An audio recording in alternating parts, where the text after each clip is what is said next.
BJP के दो सांसद दिनेश शर्मा और कृष्णपाल गुर्जर ने अपने तुगलक लेन वाले सरकारी आवास पर जो नेम प्लेट लगाई है उसमें तुगलक लेन की जगह स्वामी विवेकानंद मार्ग लिखा हुआ है। इस बात को लेकर अब बहस शुरू हो गई है कि जब नाम नहीं बदला है उस जगह का तो पहले से ही खुद से दूसरा नाम क्यों रख दिया गया। हमारे साथ आम आदमी पार्टी के वरिष्ठ नेता और राज्यसभा सांसद संजय सिंह जी हैं। संजय जी, ये जो जिस तरह की नेम प्लेट सामने आई है कि दो लोग बीजेपी के जो सांसद हैं वो स्वामी विवेकानंद मार्ग लिख देते तुगलक लेन को हटा के अपनी नेम प्लेट में, इसको आप किस तरीके से देखते हैं? देखिए, मुझे लगता है कि ये अपनी देशभक्ति का प्रदर्शन करना चाहते हैं। तो मैं दो सवाल करना चाहता हूँ। पहली बात तो ये कि जो मुगल क्रूर शासक थे उनके नामों के आप सारे नेम प्लेट बदलना चाहते हैं। चलिए बदलिए, कोई बात नहीं। तो फिर मुगल शासक शाहजहां ने जो ताजमहल बनवाया उसको दिखाने के लिए आप ओबामा को ले जाते हैं, उसको दिखाने के लिए आप ट्रंप को ले जाते हैं, उसको दिखाने के लिए आप ट्रूडो को ले जाते हैं। तो ताजमहल भी चल के तोड़ते हैं हम लोग।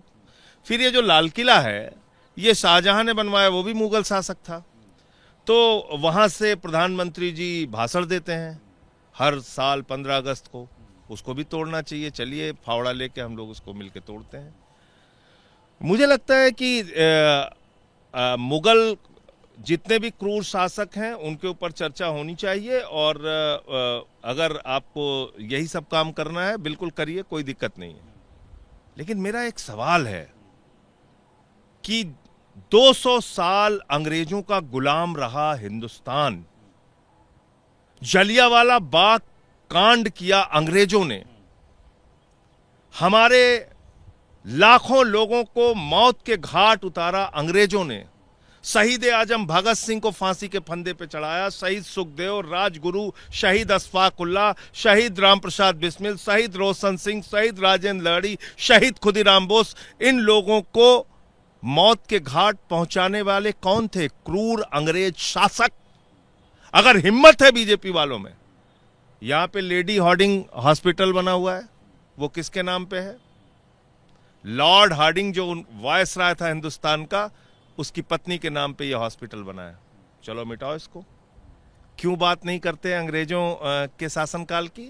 क्योंकि जब आप अंग्रेजों के शासनकाल की बात करेंगे तो आपको आरएसएस की गद्दारी की बात करनी पड़ेगी।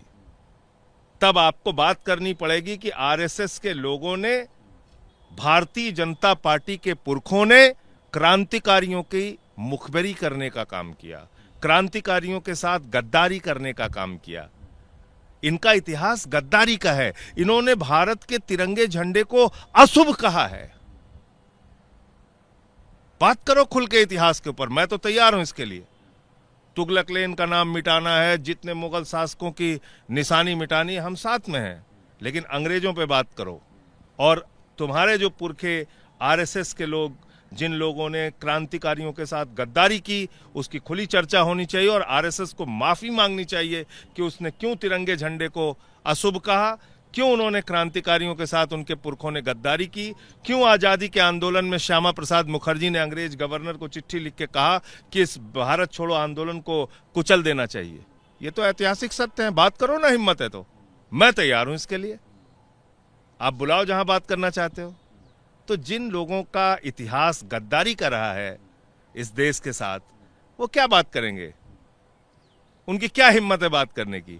इसलिए वो मुगल शासकों की क्रूरता की बात करते हैं। उसकी चर्चा कीजिए, उसके लिए हम बिल्कुल तैयार हैं। लेकिन अंग्रेजों के जो शासनकाल में क्रूरता हुई, हिंसा हुई, हमारे लोगों को मारा गया, उसके बारे में बातचीत करने से भागते इसलिए हैं बीजेपी और आरएसएस के लोग, क्योंकि फिर इनके गद्दारी की चर्चा होगी, फिर नाथुराम की चर्चा होगी, फिर सावरकर की चर्चा होगी, फिर किस तरह से इन्होंने मुस्लिम लीग के साथ मिलकर आज़ादी के आंदोलन को कमजोर किया, अंग्रेजों के साथ मिलकर आज़ादी के आंदोलन को कमजोर किया, उसकी चर्चा होगी।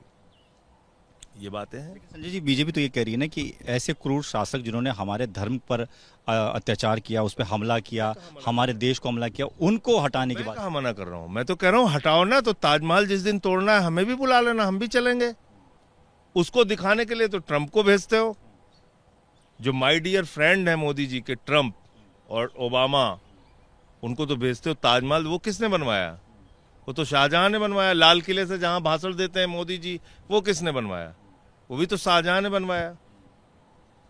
तो मुगलों की निशानी अगर मिटाना चाहते हो, चलो यही काम करते हैं मिलके। बाद में बात कर लेंगे बेरोजगारी पे, महंगाई पे। 94 लाख करोड़ रुपए इस देश के लोगों का डूब गया, कोई चिंता नहीं। 16 लाख करोड़ रुपए का कर्जा बैंकों का माफ कर दिया अपने दोस्तों का मोदी जी ने, कोई चिंता नहीं। छोड़ते हैं सारी चीजें, चर्चा चल के मिलके तोड़ते हैं ताजमहल, फिर एक दिन लाल किला तोड़ते हैं। लेकिन लेडी हार्डिंग हॉस्पिटल भी बना हुआ है वायसराय की पत्नी के नाम पे। और जो तुम लोगों ने गद्दारी की है इस देश के साथ, अब उसकी चर्चा होनी चाहिए। वक्त है कि आरएसएस के लोगों ने आजादी के आंदोलन में गद्दारी की है और इसकी खुलकर चर्चा इस देश के अंदर होनी चाहिए। इनका काला इतिहास देश के सामने आना चाहिए। क्यों कहते हैं कि 2014 में देश आजाद हुआ? क्योंकि 15 अगस्त 1947 का नाम लेते ही देश के आजादी के आंदोलन की चर्चा होगी और आरएसएस की गद्दारी की चर्चा होगी। ये बुनियादी फर्क है। तो इसलिए मुझे कोई आपत्ति नहीं। मैं तो कह रहा हूं, तुगलक लेन का नाम मिटाना चाहते हो, मुगल जितने भी क्रूर शासक हैं उनकी निशानी मिटाना चाहते हो, मिटाओ। लेकिन ये दोहरा रवैया क्यों है भाई? दुनिया का कोई राष्ट्रपति आएगा तो उसको भेजोगे ताजमहल दिखाने के लिए जो मुगलों की निशानी है, और यहां पे विरोध। कतर का जब वो शेख आएगा तो उसको गले लगाने के लिए प्रोटोकॉल तोड़ के चले जाओगे। ऐसा लगेगा जैसे कुंभ के मेले में बिछड़े हुए दो भाई मिल रहे हैं, मोदी जी और कतर के शेख हैं। और यहाँ गरीब आदमी की रेड़ी बंद करा रहे हो कि मंगलवार को मीट नहीं बिकेगा। चलो KFC बंद कराओ ना, हिम्मत है बंद कराओ। उनके सामने जी हजूरी करने लगते हो। अभी मैं देख रहा था एक बीजेपी का विधायक जो है वो मीट की दुकान बंद करा मंगलवार को मीट नहीं बिकेगा, बंद करा दो। जितने रेस्टोरेंट हैं दिल्ली के अंदर सब में, वो भाजपाइयों के भी रेस्टोरेंट हैं, मैं बता रहा हूं पते, बंद करा दो। मंगलवार को वहां मीट नहीं बिकेगा, मुर्गा नहीं बिकेगा,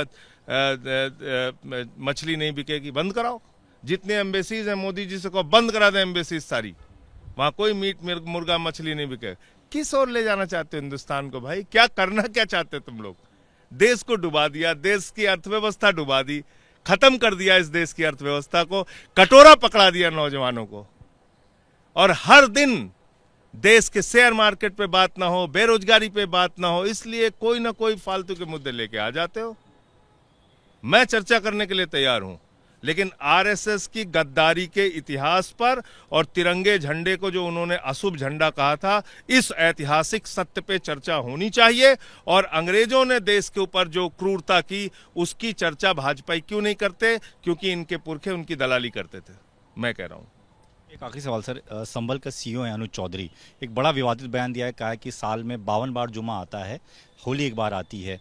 ऐसे में अगर मुस्लिम समुदाय के लोगों को दिक्कत है तो उनको होली के दिन बाहर ही नहीं निकलना चाहिए। अरे वो लफंडर टाइप का सीईओ है, रोज आप लोग उसका बयान लेके उसको हाईलाइट करते रहते हैं। ईओ सीईओ, इन लोगों के बयान, ये सब गुलाम है। अभी कल को सरकार बदलेगी, दूसरी भाषा बोलने लगेंगे। किस मुसलमान ने कहा कि हम होली के दिन डिस्टर्ब करेंगे? किसी ने कहा हो तो बताओ। उनके मौलानाओं को तो बयान में देख रहा हूँ, वो कह रहे हैं भाई जुमे की नमाज आप अपने घर पे पढ़िए, आप बाहर हिंदू भाइयों के त्योहार को डिस्टर्ब मत कीजिए। अब ये एक महावली सीईओ आप लोग दिखाते रहते हो कि हाँ ऐसा बोल दिया, वैसा कर दिया। अरे इन चीज़ों से आप लोगों को भी बचना चाहिए। धन्यवाद सर बातचीत के लिए। कैमरामैन मनीष उनियाल के साथ Deepak Singh Rawat, ABP news, Delhi. For exclusive and insightful videos, subscribe to our new channel ABP Live Premium.